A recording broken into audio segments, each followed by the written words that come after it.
결혼한 지 7년차 접어드는 주부입니다. 저희 집 형편이 안 좋은 편인데 남편도 직장이 없어서 시댁에서 신혼생활을 하게 되었습니다. 오래전부터 저희 집 사정이 많이 안 좋은 편이었습니다.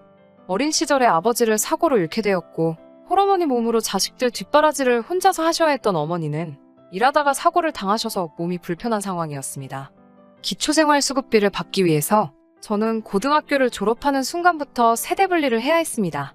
얼마 되지 않는 수급비 포기하는 방법도 있었지만 대학교를 가지 못한 제가 벌 수 있는 돈은 그렇게 많지 않았고 몸이 불편한 어머니가 할 수 있는 일 또한 많지 않았습니다. 그러다 어머니가 몸이 성하던 시절 개인적으로 알고 지내던 분이 결혼 자리를 하나 알아봐 주셨어요. 저랑 나이 차가 8살이나 나는 데다가 직장도 따로 없던 사람이라 꺼려지기는 했는데 시댁의 형편이 그렇게 나쁜 편이 아니었어요. 시부모님께서 지역에서 작은 식당을 하고 있었는데 그래도 나름 단골 손님도 많은 유명한 곳이라서 외아들인 남편과 새가족이 벌고 살기에는 모자람이 없었나 봅니다. 말씀드린 대로 내키지 않는 결혼이었지만 시부모님이 결혼 조건으로 냈건 몇 가지 때문에 저는 결혼을 결심하게 되었습니다. 시댁에서 일이 바쁜 시부모님 대신에 집안일을 하며 남편 내조를 해주면 수급비로만 생활해야 하는 친정에 어느 정도의 생활비를 지원해주는 걸로 약속을 하고 저는 어린 나이에 팔려오듯 결혼을 하게 되었습니다. 그래도 저 혼자 틈틈이 모아놓은 돈으로 예단과 결혼식 비용을 부담했고 혼수로 시댁의 냉장고도 새 걸로 바꿔드렸어요. 남편은 미대를 졸업했습니다.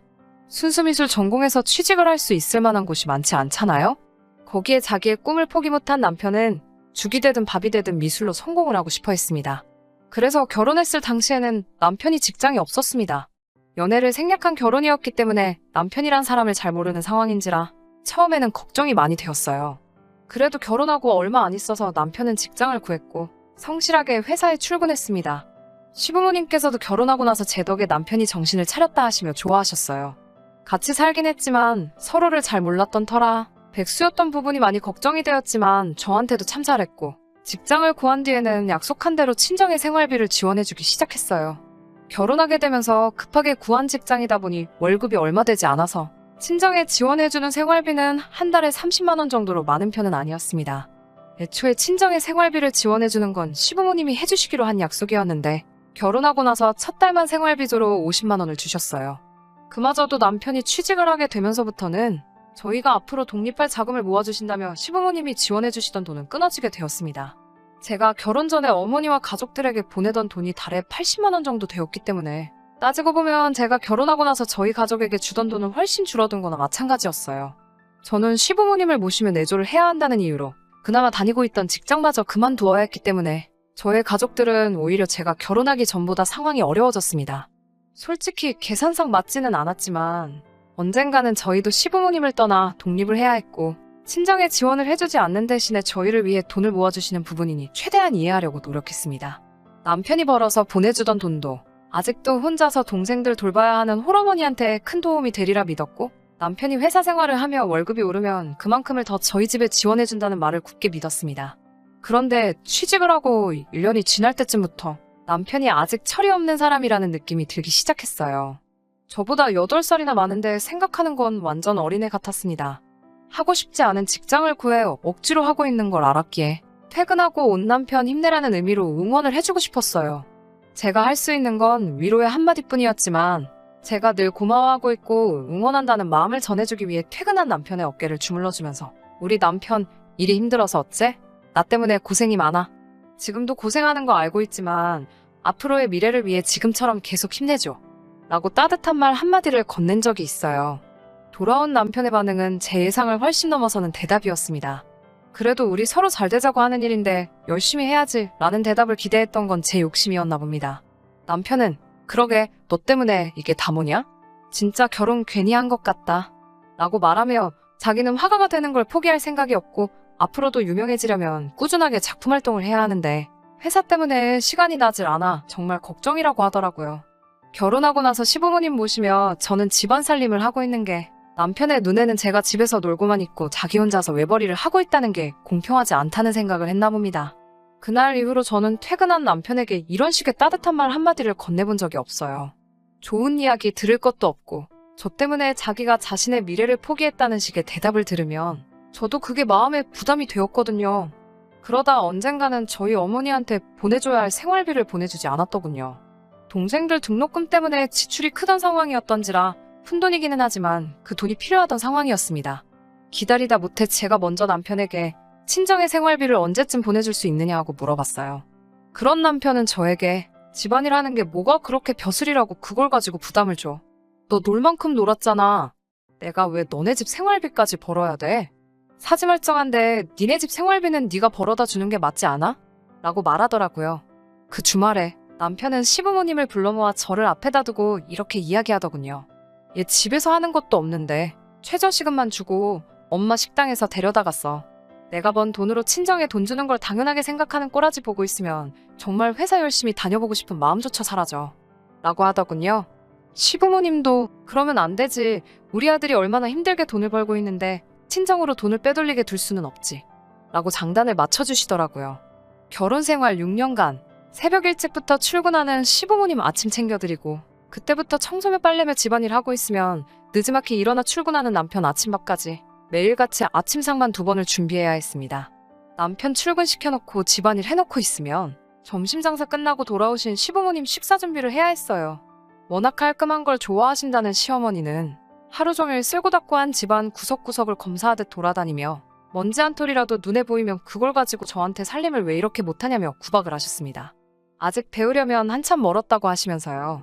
그 일이 있던 후로 남편 말대로 처음 몇 주간은 시부모님 식당에 같이 출근을 하게 되었습니다. 식당 일이 힘들다고는 하지만 식당 규모도 작은 데다가 원래 2분이서 하시던 일을 제가 돕기만 하면 되었으니 힘들지는 않았어요. 점심 장사 마치고 잠깐 시부모님과 집에 돌아왔는데 남편이 회사는 안 가고 집에 있더라고요. 회사는 어쩌고 집에 있냐고 물으니 그만뒀다고 하네요. 이제 제가 돈을 벌게 되었으니 자기는 다시 자기의 못 이룬 꿈을 위해 재도전을 해봐야겠다면서요. 시부모님은 원래도 둘이서도 하던 식당인데 저한테까지 월급을 주는 게 아깝다는 생각이 들었나 봅니다. 저한테 주는 돈은 어차피 자기 주머니에서 나가는 돈이라며 이제 식당 일은 필요 없으니 그만 나오고 저보고 새 일자리를 구하라고 하셨습니다. 그러면서도 제가 낮에는 집안일을 해야 하니 밤에 출근하는 직장을 구하라고 하셨습니다. 매일같이 집 근처 편의점에 나가서 야간에 일을 하고 새벽 3시나 돼서 집에 들어와 쪽잠을 자고 집안일을 하는 생활을 매일같이 반복해야 했습니다. 집안일 때문에 일하는 시간을 더 늘릴 수가 없으니 당연히 수입은 남편이 혼자 벌어올 때보다 더 줄어들었습니다. 이제는 어머니한테 보내는 생활비마저 아깝다고 하시네요. 이제 동생들도 대학생이 되었는데 걔들이 일해서 벌면 되는 걸 우리가 돈까지 줘야 하냐고요. 새벽에 알바를 끝내고 돌아오면서 산 로또 한 장. 하늘이 저를 도운 건지 1등이 되었습니다. 하지만 하늘은 저 말고도 도와줄 사람이 많았나 봐요. 1등 당첨자가 저 말고도 여럿이더라고요. 세금을 제외하고 제 통장에 들어온 돈이 8억이었습니다. 하지만 아깝다거나 아쉽다거나 하는 마음은 들지 않네요. 제 인생에 이만큼의 돈은 구경도 해본 적이 없는 금액이었으니까요. 이 돈이면 저희 어머니 전셋집과 몇 년치 생활비를 한 번에 드려도 돈이 많이 남겠다는 생각이 들었어요. 동생들도 대학에 들어갔으니 나머지 학자금을 다 내줘도 모자라지 않을 만큼의 금액이었습니다. 동생들도 장성했으니 이제 저희 가족에게 더 이상 지원금을 보내지 않아도 된다는 계산이 서서 남편과 시부모님에게 이 사실을 이야기하고 앞으로 이 돈을 어떻게 사용할지에 대해서 의논해보기로 했습니다. 하지만 시부모님과 남편은 그 돈을 왜 친정에다가 줄 생각을 하냐고 성화입니다. 남편은 이제 본격적으로 작품 활동을 해야 할 때라며 자기 작업실을 차려달라고 말하고 시부모님은 안 그래도 식당이 작아서 돈이 덜 벌리는 것 같다며 사업을 확장하자고 제안을 해오시네요. 말한 대로 동생들이 장성했으니 이제 어머니 부양은 여태껏 키워준 동생들의 몫으로 돌리고 저는 출가 외인이니 더 이상 친정에 신경을 끄라고 하면서요. 그렇다고 제가 당첨된 로또를 전부 다 꿀꺽하려는 생각은 아니라고 하면서 다 우리가 미래에 잘 되려고 하는 투자이니 아깝다는 생각을 하지 말라고 합니다. 남편은 화가로 대성을 할 것이고 시부모님도 식당이 커진 만큼 수입이 늘어날 거라 하시면서요. 처음에는 이 돈이 힘들어하는 내게 하늘이 내려준 선물이라고 생각했는데 지금은 차라리 당첨이 안 되었으면 좋았겠다는 생각밖에 들지 않습니다. 끝까지 제 가족들은 버려둔 채 저의 단물을 쏙 빼먹으려고 하는 남편과 시댁 식구들을 보니 여태껏 참아오며 헌신했던 제가 다 바보 같다는 생각이 듭니다. 저희 가족을 부양해주긴 했다지만 지금 돌이켜 생각해보면 제가 굳이 이 집에 시집을 오지 않았다면 오히려 제가 저 혼자서 가족들에게 더 많은 걸 해줄 수 있었다는 생각밖에 들지 않습니다. 오히려 저 혼자 벌어 가족들 먹여 살리던 때보다 더 적은 돈을 주고 있으면서 집안일의 바깥일까지 전부 다 제가 독박을 쓰고 있었다는 생각밖에 들지 않아요. 도대체 제 인생은 어디 있는 건지 이제 와서 정말 많은 후회가 되네요. 잠들기 전에 심란해져서 이렇게 사연 한번 올려보았습니다. 끝까지 들어주신 분들께 감사드립니다. 후기입니다. 댓글로 도움 주신 분들께 너무 감사드립니다. 덕분에 새 인생을 시작하게 되었습니다. 여러분들이 안 계셨다면 저는 아직도 그 집에서 식모살이를 하면서 제 가족들 부양까지 같이 하고 있었겠네요. 특히 로또 당첨금은 이혼 시에 분할 대상에 포함이 되지 않는다는 사실을 조언해 주신 분께는 다시 한번 감사의 말씀을 드립니다. 당첨금에는 상대방이 기여한 바가 없기 때문에 이혼할 시에 분할을 할 필요가 없다는 사실에 자신감이 붙었습니다. 남편이 직장을 그만두고 저 혼자서 돈을 벌기 시작한 지도 꽤 오래되었기 때문에 남편 쪽에서는 정말 그 어떤 것도 기여를 한 적이 없다는 사실이 증명되었습니다. 사실 제 사연 들으시면서 많이들 답답하셨을 거라 생각이 듭니다. 그럴 수밖에 없는 상황이기는 했지만 왜 그렇게 사냐는 댓글들 하나하나 읽을 때마다 마음이 아프다기보다 정말 제가 바보같이 살아왔구나 하는 후회밖에 들지 않았어요.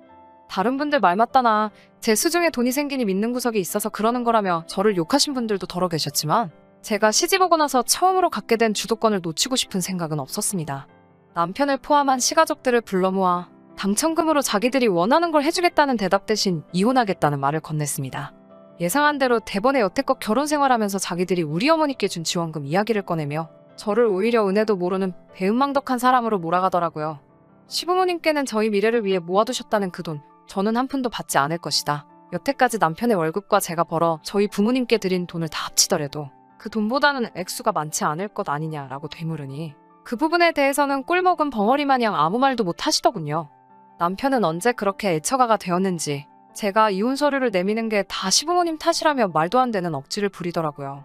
그동안 시집살이 견뎌내느라 고생이 많았다고, 당첨금이 얼마나 큰 액수라고, 그 돈이면 평생 놀고 먹을 수 있을 거라고 생각이 들었나 봐요. 당장 시부모님 곁을 떠나 그 돈으로 시골에 집을 사서 자기는 그림을 그리고 저는 거기서 작은 사업 하나 시작해보면 되지 않겠냐고 이제 둘이서 행복하게 살자고 하네요. 결국 자기는 끝까지 수입 없이 놀고 먹으려는 셈이고 여전히 저보고 돈을 벌려고 하는 말에 더 이상 그렇게 살기 싫어서 이혼을 결정한 거고, 이혼을 결정한 건 시부모님 때문이 아니라 끝까지 처리 안 되는 당신 때문에 결정한 게 더 크다고? 무슨 말을 하더라도 이 마음을 돌릴 생각은 없다고 전해줬습니다. 그 집 구석에서 더 이상 돈 한 푼 받을 생각은 없었는데 법원은 오히려 저희가 결혼 생활을 하며 모아온 돈과 시부모님이 남편 앞으로 모으시던 독립자금까지 분할 대상에 포함시켜줬네요. 물론 그 돈은 포기했습니다. 질질 끄는 것보다 하루빨리 그 집에서 탈출하는 게 우선이었으니까요. 한편으로는 조금 씁쓸합니다.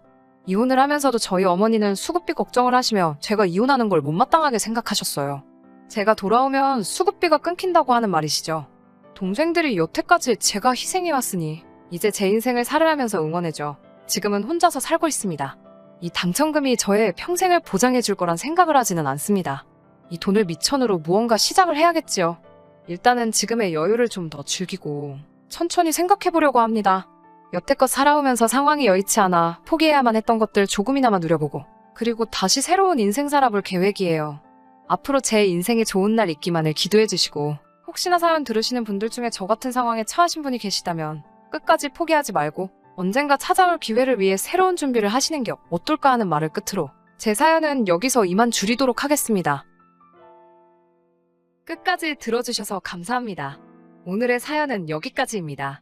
구독과 좋아요, 알람 설정 부탁드리고 더 좋은 사연으로 다시 찾아뵙겠습니다. 감사합니다.